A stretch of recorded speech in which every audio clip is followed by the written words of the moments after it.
गगनभेदीचे पत्रकार अनिल थत्ते यांनी या ठिकाणी आपली एक क्लिप प्रकाशित केली आणि त्यामध्ये असं म्हटलेलं आहे की गिरीश महाजनांच्या रंगल्या रात्री अशा.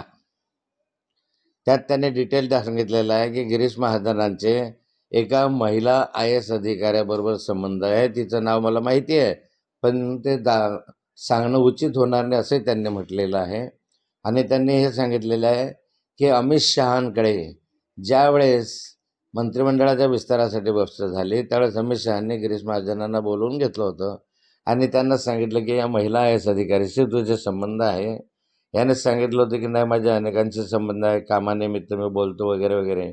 तरी त्यांनी अमित शहांनी त्यांना सांगितलं की तुझे कॉल डिटेल रिपोर्ट आमच्याकडे आहे आणि रात्री 1 वाजेनंतर दिवसभरातून 100 वेळा तुझे कॉल तिथे झालेले आहेत आणि त्यामुळे आता तू काही सांग, पण तुझा CDR खरा बोलतो, रोज बोलायचं काय कारण आहे वगैरे वगैरे काही प्रश्न अनिल थत्तेंनी उपस्थित केलेले आहे.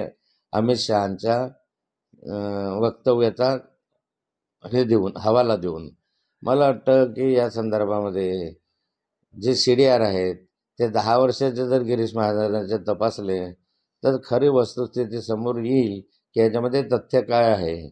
अशा रंगल्या रात्री, त्याच्या गिरीश महाजनांच्या रंगल्या रात्री असं अनिल थत्ते यांनी म्हटलं आहे.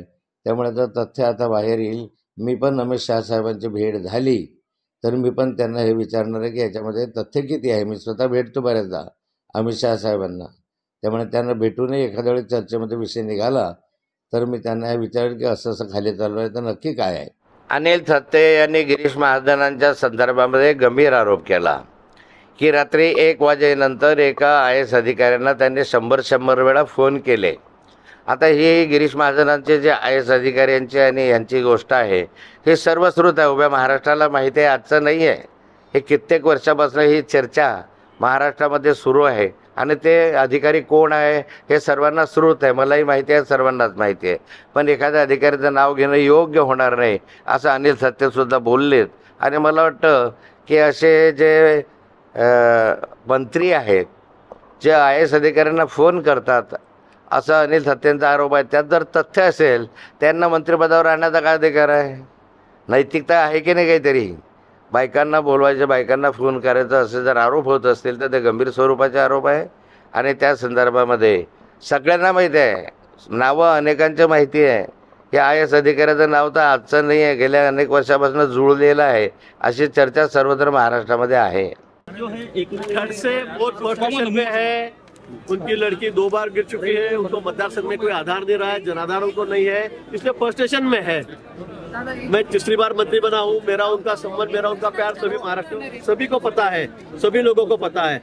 मुझे ऐसे लगता है कि फ्रस्ट्रेशन के कारण ऐसी नीची की बातें करते हैं, बहुत गंदी बातें करते हैं. बार बार वो 4, 5, 7 साल के मेरे पास ये है, मेरे पास वो है, मेरे पास ये सबूत है. मैंने उनको बार बार चैलेंज किया है, बार बार मैंने उसे कहा है कि भाई आप एक प्रूफ मुझे दो, बिना मतलब चारित्र्य हनन का काम मत करो, कमर के नीचे की बातें मत करो. लेकिन उनकी ये आदत जाती नहीं है, बार बार ऐसी गंदी बातें करते हैं. लोगों को पता है खड़से क्या है. नंबर 1 का चोर है, उनके दामाद 3 साल जमीन चोरी के इसमें जेल में जा चुके हैं.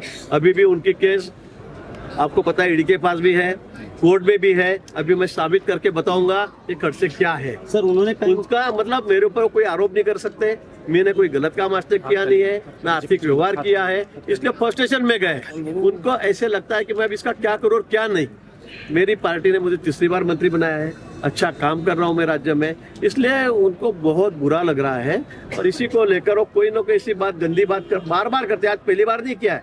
मेरे पास सीडी है, मेरे पास सीडी है, आप भी ईडी लगाएंगे तो सीडी लगाऊंगा. उनको ऊपर ईडी की कार्रवाई हुई, उनके दामाद 3 साल जेल में जाके आए, बीबी बाल बाल बच गई, अभी भी जा सकती है. मेरा उनको चैलेंज है कि कुछ तो सबूत बताए. सर बार बार गंदी बातें करना, मतलब चारित्र्य हनन की बातें करना, इसके उनके पास क्या बचा है? सर उनका कहना है कि उस IAS अधिकारी का नाम मुझे पता है. अरे भाई, तो उन्होंने बताना चाहिए, प्रूफ देना चाहिए. तो बार बार वही कहते हैं. अगर मैं एक बात उनके बारे में कहूंगा, मैं इतनी निचली बात नहीं करूंगा. उनके घर में की बात है, अगर मैं वो बात कहूंगा तो खड़से को लोग जूते से मारेंगे, जूते से मारेंगे, मुंह काला करके घुमाएंगे रोज उसको.